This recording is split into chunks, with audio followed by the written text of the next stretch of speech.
High বন্ধুরা, তো আমি আজকে তোমাদেরকে আমার ছোট্ট কিচেন গার্ডেন দেখাচ্ছি, মিনি কিচেন গার্ডেন।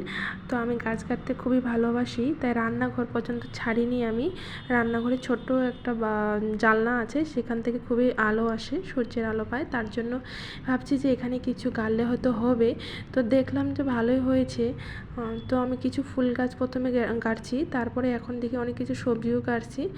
তো লঙ্কা, তারপরে হচ্ছে তোমার মিষ্টি কুমড়া, কিছু ফুল, তারপর হচ্ছে আদা, তারপর ধনেপাতা। আর এই ধনেপাতাটাকে কে কে চেনো? আমরা গঙ্গা ধনিয়া বলি, অনেকে রাম ধনিয়া বলে। আর তোমরা কি বলো কমেন্টে জানিও। তো এমনি ধনিয়া পাতাও যেটা হয় সেটাও গাড়ছি, তো এখন ছোটো ছোটো আছে। আর কলমি শাক বাজার থেকে এনেছিলাম, তো ওটা খাওয়ার পরে যে শক্ত ডাঁটাটা থাকে সেটা মাটিতে পুঁতে দিয়েছিলাম, সেটাও সুন্দর হয়েছে। আর মিষ্টি কুমড়ো গাছগুলো মোটামুটি বড় হয়ে গেছে।